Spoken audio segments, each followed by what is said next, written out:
There we go. Okay, we'll rise for the Pledge of Allegiance. I pledge allegiance to the flag of the United States of America and to the republic for which it stands, one nation, under God, indivisible, with liberty and justice for all. Wendy, you want to take the roll call? Mike Hobson, Here. Marilyn Hartley, Here. Deborah Nelson, Here. Don Vanny, Here. Ange White, here, Jessica Stickles, Here. Michelle Bly. Here. Madam Mayor, I move to approve the agenda as presented. Second. Question? Those in favor? Aye. aye. Any opposed?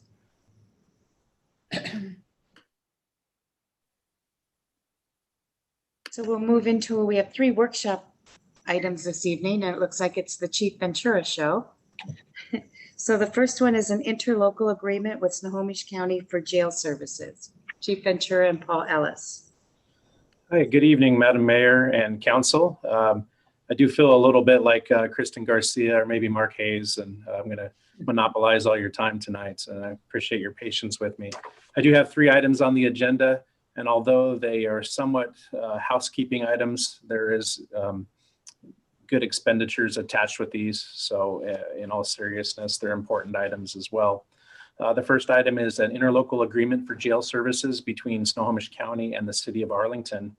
The City of Arlington Police Department does not maintain facilities to hold people serving short jail sentences or to detain those awaiting court proceedings who may propose a danger to public safety or flight risk. The City of Arlington has historically contracted for these services, and our current contract is with the Marysville Jail and the Snohomish County Jail. But when we switched over court services from Marysville to Snohomish County, the majority of our jail services transferred as well. So the bulk of our services will be through Snohomish County Jail. This ILA is for is a budgeted item. The budgeted amount is $450,000. By way of comparison, our combined jail budget for last year for Marysville and the Snohomish County Jail was $660,000. For this ILA, or for this budget year, we're looking at a combined total of $475,000. So it's less than the previous years. It does include costs on the side of the jail. They're reworking how they do some of their budgeting.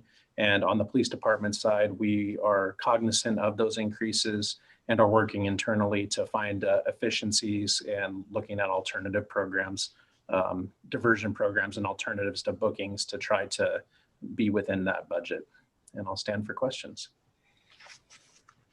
You want to add anything to that? I just want to make council aware that this contract with the county is a huge cost increase that we weren't expecting. It's nearly a 60% increase in the jail fees from what we were paying, and this has to do with the jail, their union contract, and some new cost assessments that they've done.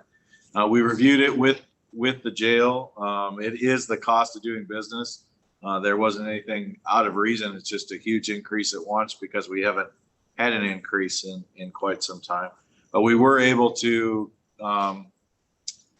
convince the county to spread that over to 2 years. So this year we'll, like Jonathan says, we'll probably be in pretty good shape. Next year we'll see the other half of that, which will likely be about $250,000 more than what we normally spend in jail services. Can I ask you for a clarification? The chief indicated that this is a reduction in what we paid last year. It's a budgeted reduction, I'm sorry. Okay, because we've already passed the budget, so we're asking the council tonight to put a budget amendment in for an additional $450,000. Is that correct? No, $450,000 was budgeted. There's potential to see increases based on their new rate structure. However, the budgeted amount this year for jail services is less than the budgeted amount for last year. Does that make sense? I think I'll let everybody else ask questions. No, I'm very confused on what we're doing. So Deborah? Well, I was gonna say, no, that does not make sense. And so, and also Paul, what I'm here, I'm sure you and Jonathan are not meaning to contradict each other, but what I'm hearing is contradictory. And also, so with this great increase, and I understand it'll have to be an amendment to our budget, but then where does this couple $100,000 to $400,000 come from? What are we taking it from? If I can try to clarify, in the 2019 budget, we budgeted $350,000 to Marysville Jail because that was our primary jail of booking. And we budgeted $310,000 to Snohomish County Jail. That was our secondary booking location. So in 2019, we budgeted $660,000 total jail costs. So Paul is mentioning that this year we are seeing an increase in Snohomish County jail costs. That is partly because they changed the structure of their jail billing, but we are seeing a significant decrease in our budget to Marysville. So we're really transferring the money from the Marysville jail over to the Snohomish County jail budget. So if you were to add the budget together for 2020, we budgeted $25,000 for Marysville jail, and that's a holdover for outstanding warrants and things we have because we have switched courts. And we're budgeting $450,000, which is a significant increase to Snohomish County over last year. However, when you combine the jail costs of Marysville and Snohomish County, we're seeing a decrease in budgeted jail costs for this year. Is that more clear? Yes, but then I'm curious about Paul's statement for then over the next 2 years and how that's going to affect our budget. And we will have to watch the amount of bookings that we have because the budget's based on the number of bookings, of course. The more we use it, the more expensive it gets. So the increase in the cost per booking is there. So if we'll have to watch that this year because next year we'll see the other half of that increase, which potentially could be another couple of $100,000, $250,000. So to my novice ears, what I'm hearing, tell me if I'm incorrect. So let's say we hit the status quo of bookings by October and we've hit the budget. So do we not do bookings for November, December?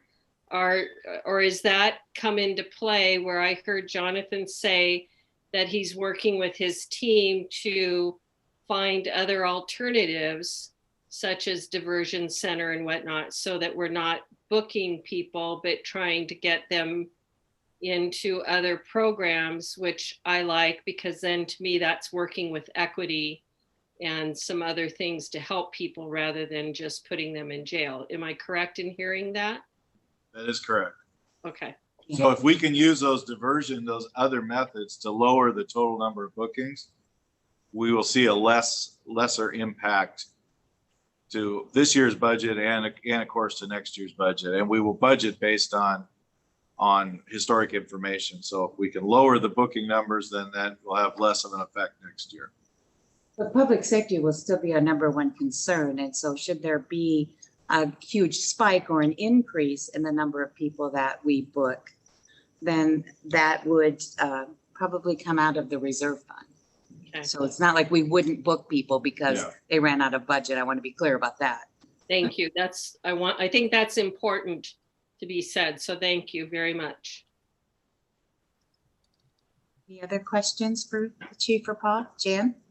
I just want clarification on the budget category. It says general fund and then police. So is it budgeted within the police department's budget? It is part of the police department's budget, but it comes out of the general fund. So the police is funded through general fund.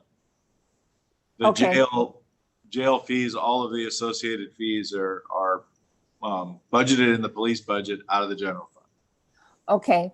And then I have a request, Paul. When we have our retreat, budget retreat and everything, could we get an itemized list of what it costs us for not just jail, the medications, prosecutors, the lawyers, the judges, all of that. I mean, it's been a couple of years since I asked Kristen, and at that point, it was a little over $1 million a year. And what I'm hearing tonight with the cost of 600 and some thousand, I'm assuming that that's going to be higher. So if we could get that at the retreat, I'd sure Yes. appreciate it. Yeah. I can give you both the budgeted amount and then the actuals for the year prior. Okay, thank you. Any other questions or comments? Okay, I think we've thoroughly beaten that one up. We'll move to your next item, Jonathan, which is the professional service agreement for prosecutorial services. Thank you, Madam Mayor and Council. We also have a professional services agreement proposal for prosecutorial services with Zachary Thomas. Zachary Thomas has been our provider since at least 2013 from the history that I'm able to access in the time that I've been the chief. They provide very thorough service. Right now, they are currently working out of 2 courts for us as we are transitioning out of Marysville. There is an attached letter that talks about the significant increase that they've seen over the years, and they have not come to council asking for any increase in some time. But looking at their numbers for 2018 is what's referenced in their letter. We saw a 51% increase overall in prosecutorial services. Of that increase, 157% increase in DUIs and a 22% increase in civil infractions. You combine that with working out of 2 courts, the cost of doing business and to hire attorneys, and looking at some of their future plans. I believe that this is an increase that's been due for some time. Unfortunately, it is a big increase for us because they have been good to us over the years.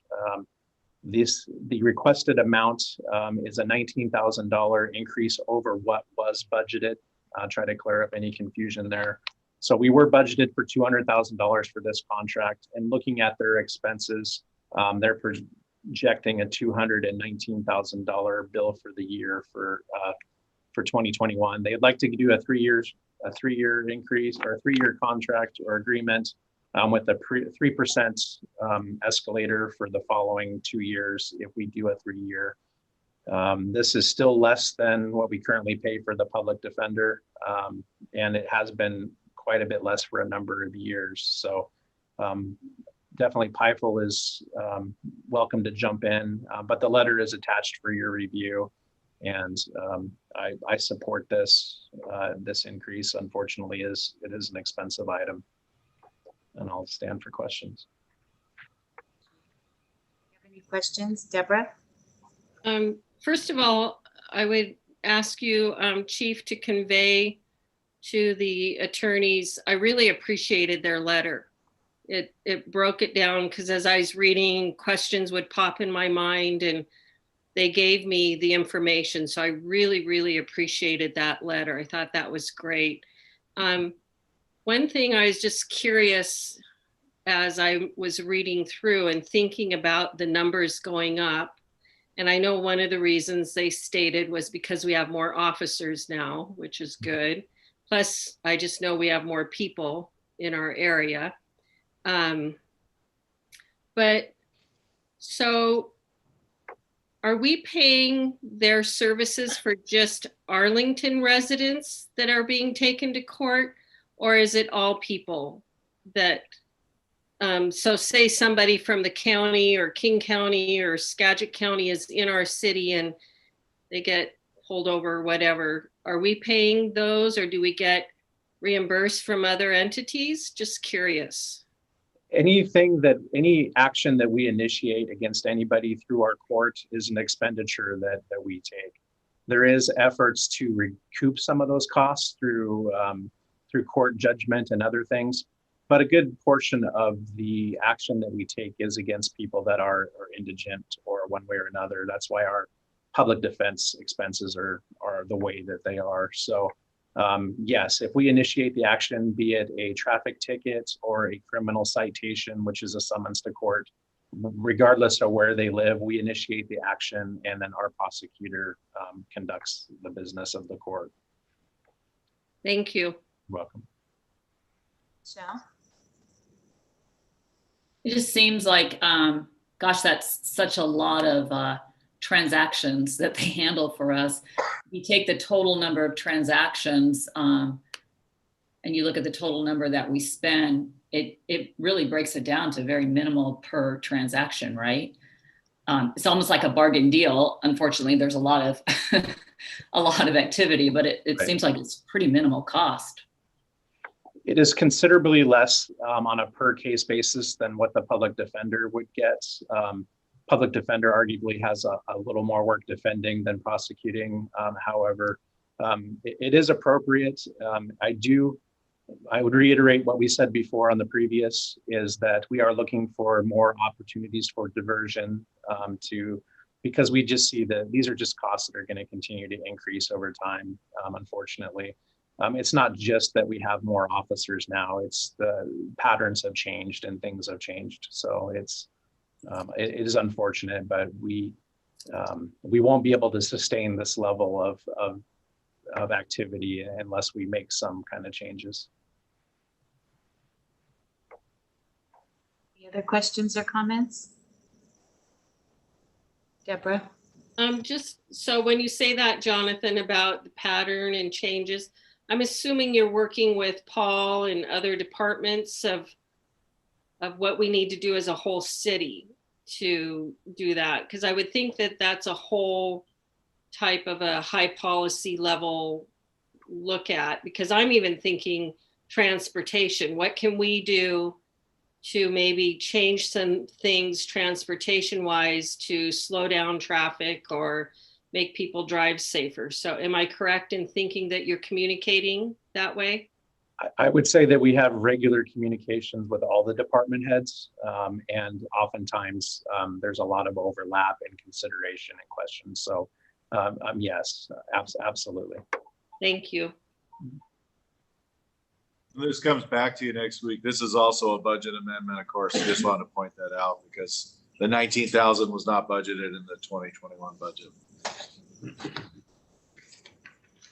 Great. Any other questions on that one? So we'll move to your final item this evening, Jonathan, which is the interlocal agreement establishing Snohomish County Regional Drug and Task Force. All right, thank you, Mayor and Council. This is perhaps a piece of good news for the evening that we're actually seeing a reduction in this one. So the Regional Drug Task Force is a conglomerate of law enforcement agencies throughout Snohomish County, agencies that have the staffing to allow such, place members on this joint task force, and they work with federal agencies to target high value targets in the drug trade.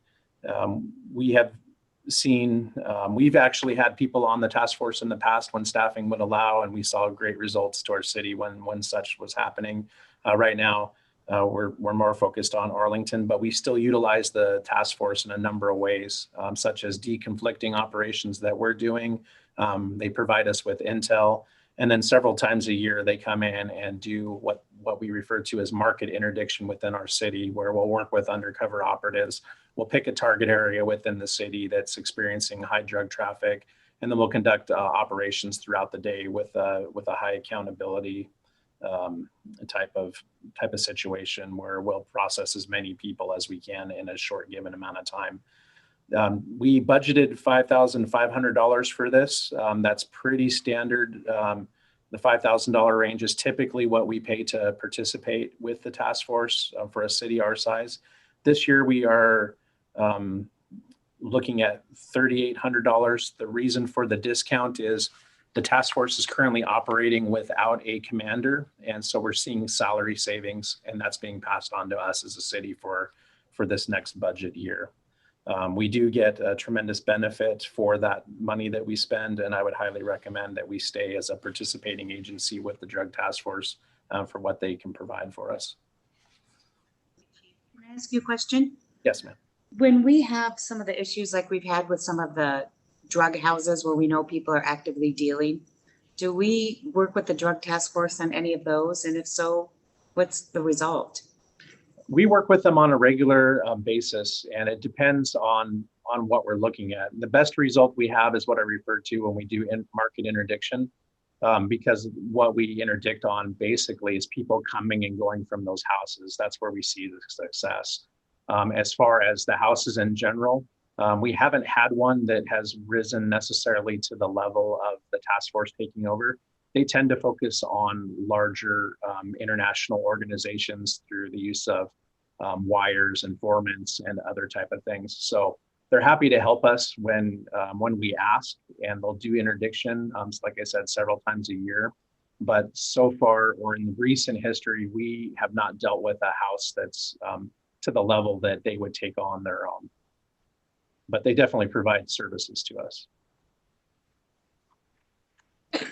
Thank you. Any other questions or comments?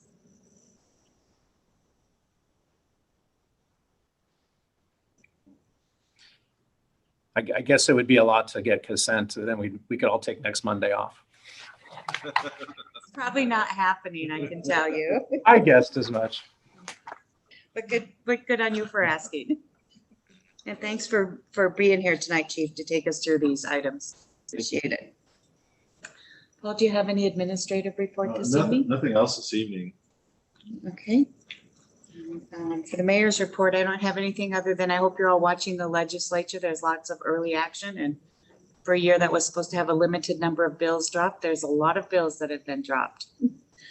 So hopefully we'll have, if you're looking at your AWC bulletins to see how things are progressing along. Do we have any comments from council members this evening? Mike, and then Jan? Mike, you're on mute. Sorry, I do that every week. I was looking at the 2021 city legislative priorities as well, the Association of Washington Cities. And since we've been talking about police this evening, I just looked up the 6 what they support for statewide reforms in policing. Some of which I think do, some of which we don't. I let you be the judge of that. But I just want to just quickly go through them. Develop statewide standards for use of force that preserves the right of local jurisdictions to enact more restrictive standards based upon community input. I know I brought up this at one point a few weeks ago. Create a database to track officers who have been fired for misconduct. Expand grounds for decertification to include use of force violations. Require that officer misconduct investigations be completed regardless of an officer's resignation. Establish a duty for all law enforcement officers to immediately intervene and report misconduct or illegal activity by a fellow police officer. I know we have something to that effect in our policy. And then finally, require that all officers receive regular support for vicarious trauma and mental well-being, including peer support, mental health counseling, and appropriate mental health screenings. Officers involved in any fatal use of force must undergo mental health screening prior to returning to duty. I know I brought this up as well a few weeks ago, a version of this. So these are things that the state's looking at and the city's support statewide. And I think they're well worth us taking a hard look at as well. Thank you, Mike. Jan? Did you have your hand up? Yeah, I did. Just a couple of quick things. The first one is actually good news.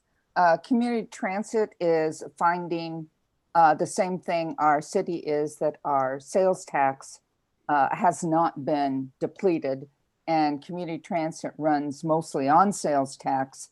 And right now we're running way above budget.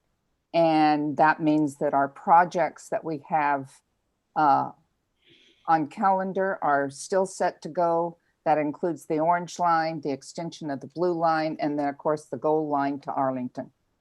The second thing, I was at the first TIB meeting on Friday, and there was a lot of discussion because we all know that the projects that are funded are coming through gas tax. And whether they have enough to pay for the projects that have already been approved, they don't know yet. And then one of the things, and I believe it was Barb that sent out the notice on, the governor had put a pause on 9 of the projects that are in Connecting Washington. 3 of those were in Snohomish County, and thank goodness 531 was not one of them. And so we'll see how it goes with the legislators. I'm like the rest of you, I keep watching, because depending on what happens with transportation funds, it's going to make a big difference. I think you'll Anyway. find those projects that got put on hold will be the discussion at your skip meeting in the morning. Oh, yeah, I bet it will be. That's true. Any other comments from council members this evening?